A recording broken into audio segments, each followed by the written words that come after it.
Leo had expected many things when he signed up for the Interstellar Diplomatic Corps. He'd prepared for hostile negotiations, cultural misunderstandings, even potential warfare. What he hadn't prepared for was waking up in silk-soft sheets aboard an alien vessel with a 7-foot-tall, iridescent-scaled warrior woman refusing to let him leave. "You're my mate," Anna stated matter-of-factly, her violet eyes gleaming in the bioluminescent lighting of her quarters. "And you're not leaving my bed just yet." "Anna, we've been through this," Leo said, trying to maintain his diplomatic composure despite the absurdity of the situation. "Humans don't have mates the way your species does. We have relationships, dating, courtship." "I know what I felt," she interrupted, her tail swishing with agitation. The Valkyrian commander crossed her arms, her scaled skin shimmering from deep purple to rose gold, a sign of emotional intensity among her people. "When you stood before the council and spoke for your species, when you refused to back down even when the Hive Lords threatened your world, something awakened in me." Leo remembered that moment well. 3 weeks ago, Earth had been on the brink of annexation by the Hive Collective, a vast empire that viewed humanity as little more than primitive mammals. The diplomatic summit had been humanity's last chance, and Leo had been chosen to represent them, not because he was the most senior diplomat, but because he was the only one who hadn't cowered during preliminary negotiations. He'd walked into that chamber of 1,000 alien species and delivered the performance of his life. He'd quoted human philosophy, cited Earth's rapid technological advancement, and challenged every assumption the Hive Lords held about his weak species. When they'd threatened orbital bombardment, he'd simply smiled and revealed humanity's newly developed quantum disruption technology, a weapon that could theoretically destabilize the Hive's entire fleet infrastructure. It had been a bluff. Humanity barely had 3 working prototypes. But the Hive Lords didn't know that, and neither had the rest of the Galactic Assembly. Earth had walked away from that summit not as a target for conquest, but as a potential ally worth courting. Anna had been part of the Valkyrian delegation that day. As one of the Assembly's most decorated military commanders, her opinion carried weight, and apparently, watching a human half her size face down an empire had triggered something deeply instinctual in her species' biology. "Anna, I'm honored," Leo said carefully, sitting up in the bed.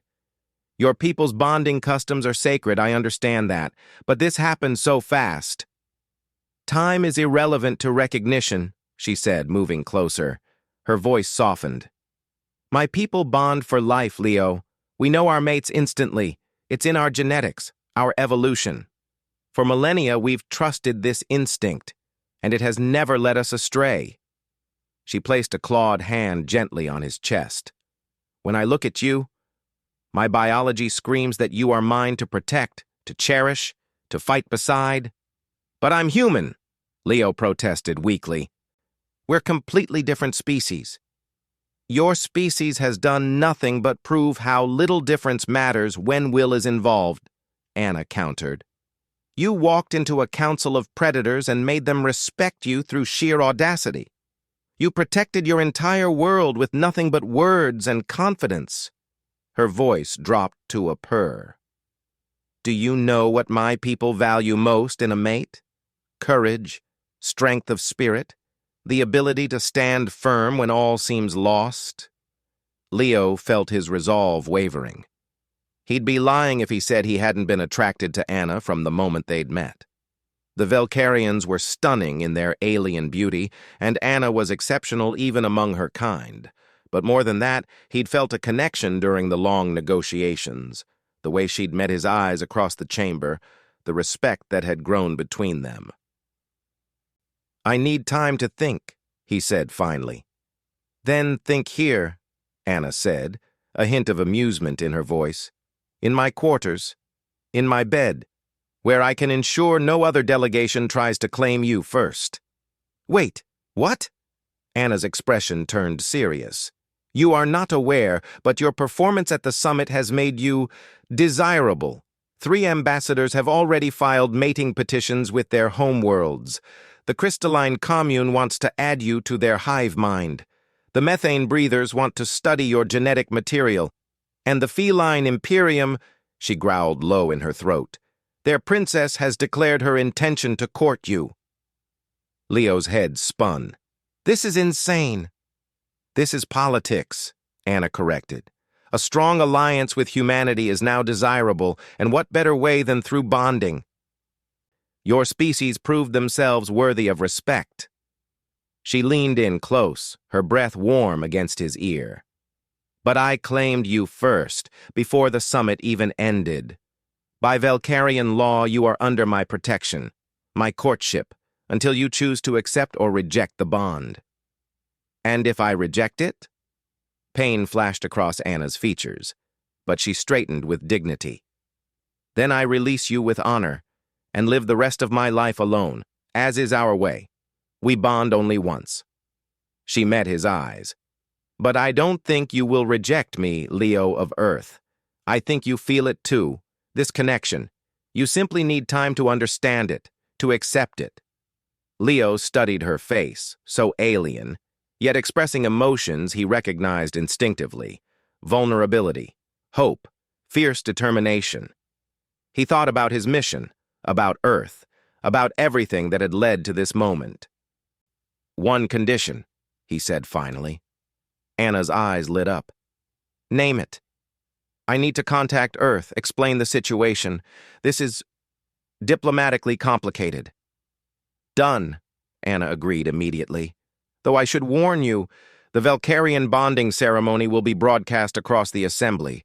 Your world will have quite the introduction to galactic romance customs. Leo laughed despite himself. He'd come to the stars to save humanity and somehow ended up in an alien love story. My superiors are going to have a field day with this.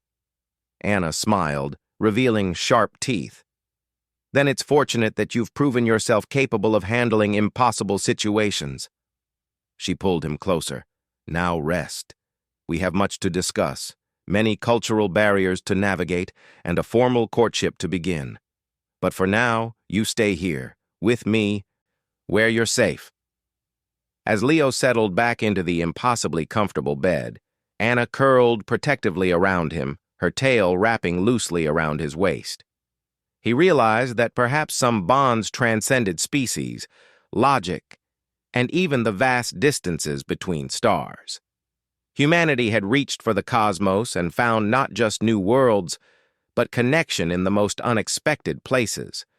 And maybe, just maybe, that was the most human thing of all.